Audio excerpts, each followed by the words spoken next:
Xi Jinping ने G20 सम्मेलन में ओबामा की तौहीन की तो ओबामा ने जिनपिंग को नजरअंदाज कर कुछ वैसा ही तेवर दिखाया। लेकिन चीन के खिलाफ सबसे बड़ा हमला हुआ लाओस आसियान सम्मेलन में, जहां अमेरिका और भारत ने साउथ चाइना सी में चीन के दावे को चुनौती दी है।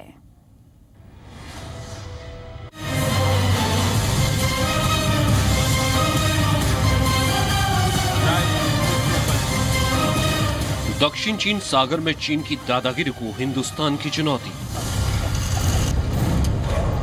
समंदर पर कब्जा करने के चाइनीज इरादों के खिलाफ महागठबंधन।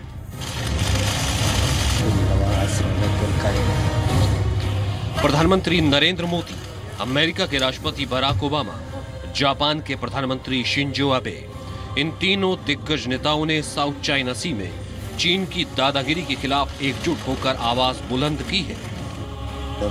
आसियान सम्मेलन के दौरान प्रधानमंत्री नरेंद्र मोदी ने कहा कि समुद्र की सुरक्षा साझा जिम्मेदारी है। भारतीय समुद्री कार्गो को लेकर संयुक्त राष्ट्र के बनाए गए नियमों का पालन करता है और सभी को अंतर्राष्ट्रीय कानून का सम्मान करना चाहिए। आपके ऊपर प्रबंध है कि जो UNCLOS का डिसीजन है साउथ चाइना सी पे, आपको मानना पड़ेगा।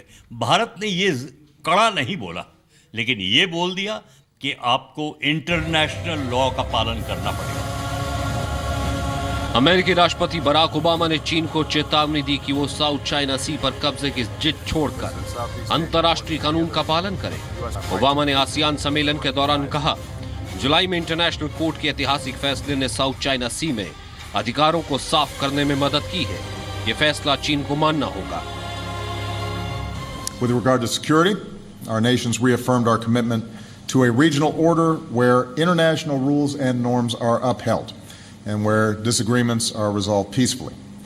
There was recognition of the importance of the international arbitration ruling in July, which is legal and binding, and which clarified maritime claims by the Philippines and China in the South China Sea.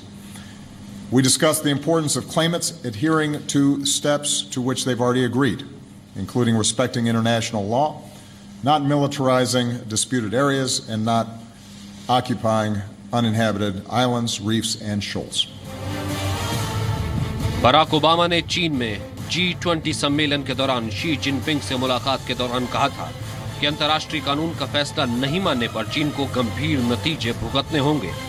हाल ही में south China सी को लेकर चीन और Philippines के बीच विवाद पर सुनवाई करते हुए इंटरनेशनल कोर्ट ने कहा था, साउथ चाइना सी पर हक जताने का चीन का दावा सही नहीं है।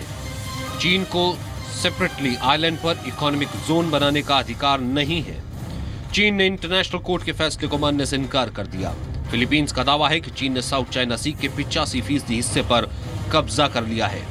वहां चीन ने न सिर्फ आर्टिफिशियल आइलैंड का निर्माण किया है, बल्कि हवाई पट्टी भी बना ली है। यहां तक कि बड़ी तादाद में चीन के सैनिक वहां तैनात हैं। साउथ चाइना सी से सटे फिलीपींस, वियतनाम, मलेशिया, ताइवान और ब्रुनेई जैसे देश भी चीन की इस विस्तारवादी और अड़ियल कदम का विरोध कर रहे हैं।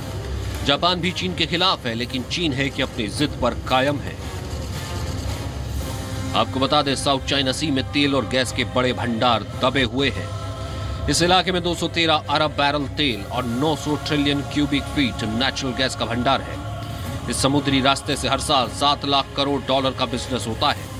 दुनिया के 1/3 व्यापारिक जहाज इस समुद्री इलाके से गुजरते हैं। भारत का 55% से भी ज्यादा समुद्र का व्यापार साउथ चाइना सी के जरिए होता है। ब्यूरो रिपोर्ट, जी मीडिया।